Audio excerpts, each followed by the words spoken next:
We're not used to seeing you here that often. How does it feel to be here at the Canadian Screen Awards? It's amazing, man. You know, it's funny. Canada's so close yet so far away in some respects. And you know, if I go to a country like Australia, they watch so much American television. They have their own thing, but not to the extent that Canada does. Right. You know, so it's kind of interesting to see. I'm meeting celebrities I never met before, and it's a nice, man. It's like a nice vibe here tonight.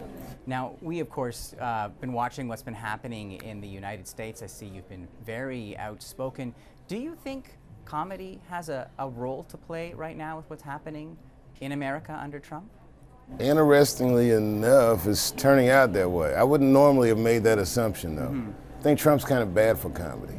You think? Really? In a way, yeah. Most comics in the States are starting to do the same jokes just because Trump is so on everybody's mind.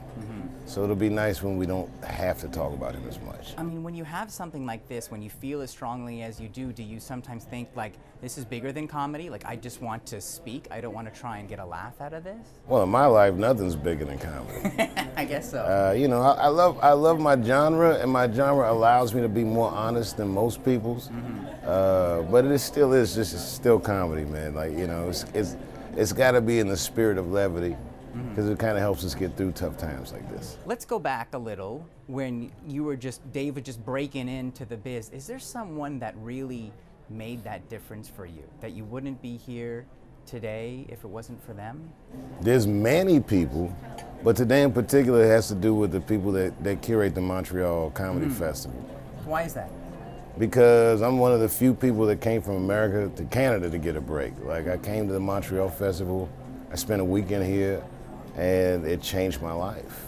You know, it's never been the same. And it put me on a path to become a better comedian than I would have been had I not come through the festival. So how did the fest force you to raise your game? Because I'd never seen comedy taken so seriously before.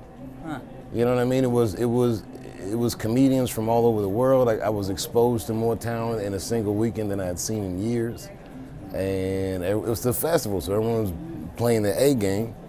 And it made me want to be more serious about my work. Who are the comedians that are inspiring you these days? Oh, these days there's tons of them. I think that most of these guys that you see working are wildly courageous. It's like, it's such a strange time with like people being bombarded with information, and I think comedy is an important valve in like siphoning through all that. And I think that the comedians, like, I feel like my genre is secure. Yeah. The guys that I see coming up carry the mantle well. And then a lot of the guys who've been banging from the beginning have come back to stand up. You're seeing Chris Rock back, you're seeing Jon Stewart in the clubs, you're seeing Seinfeld back. So I feel like the genre is just very strong and healthy, and everyone inspires me. Except you seem to really kind of protect your space, like you pick your moments. Is that about kind of finding that place to create so you're not overexposed? I enjoy comedy and I enjoy celebrity, but that's not something that I completely trust. Ah, you don't trust it. Yeah, it's one of those things. You get big enough, they blow you up like a balloon animal. They just twist you in whatever shape they think you fit. So I like to just stay out of the fray and try to just focus on the things about my work that I really enjoy. And, you know, keep good people around me and try to have fun, man. Just try to have fun with it. Yeah, Tell us about the Netflix special. I got 2 specials coming out. You had that huge deal, right? Yeah, I got one of them. Just changing everything. They did change the game. They changed it for me personally.